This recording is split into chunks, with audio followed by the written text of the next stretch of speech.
본격적인 영농철이 시작되면 들판의 각종 농기계 소리가 요란해지는데요. 이 농기계 덕분에 농사일은 훨씬 편리해졌지만 안전사고도 함께 증가해서 주의가 필요합니다.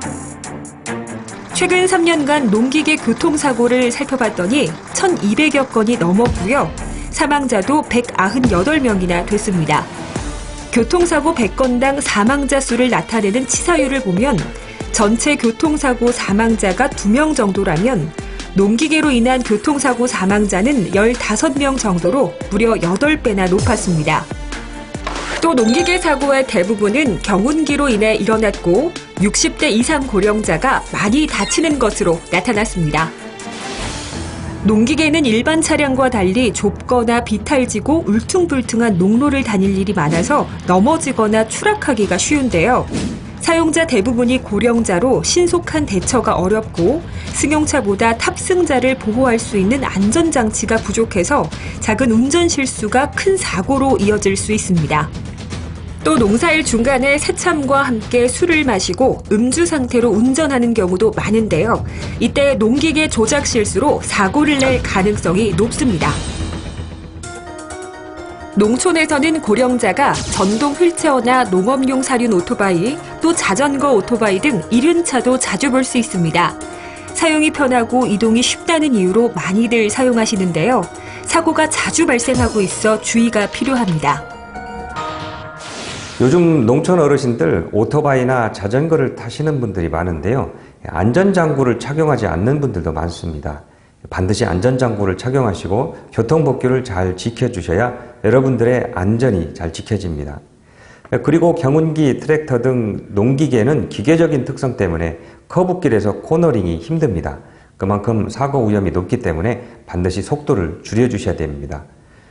그리고 자동차와 같이 안전벨트 등 이런 안전장치가 거의 없습니다. 그러면 사고 위험이 더 높고 사고 발생 시 그만큼 중상 가능성이 더 높기 때문에 여러분들 안전운전에 더욱 특별히 신경을 써주셔야 됩니다.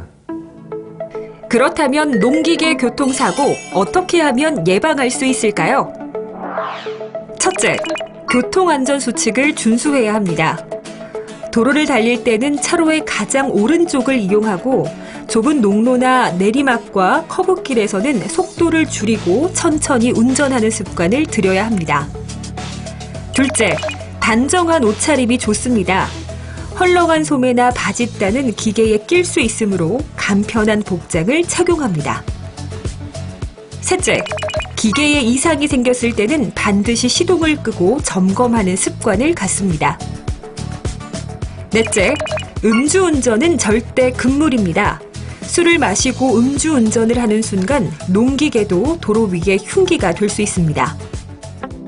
다섯째, 적재함에 과도한 짐을 싣지 않습니다. 적재 분량은 농기계 조작 능력을 떨어뜨리고 시야 확보를 방해해서 사고가 나기 쉽습니다. 여섯째, 농기계 뒷부분에 후부 반사판을 반드시 부착합니다. 야간 운행 시 후부 반사판을 붙인 경운기와 붙이지 않은 경운기를 비교해보면 차량 인식거리가 크게 차이 나는데요. 도시보다 도로가 어두운 농촌에서는 반사판 부착만으로도 후방 추돌 사고를 예방할 수 있습니다. 농기계니까 괜찮겠지, 설마 사고가 나겠어? 평소 생각하셨다면 이제 바꾸셔야 합니다. 사고는 언제 어디서나 일어날 수 있고 보호장구가 없는 농기계는 교통사고가 나면 더욱 위험할 수 있습니다. 농기계도 집 밖을 나서는 순간 자동차라는 생각으로 안전운전에 항상 신경 써주시길 바랍니다.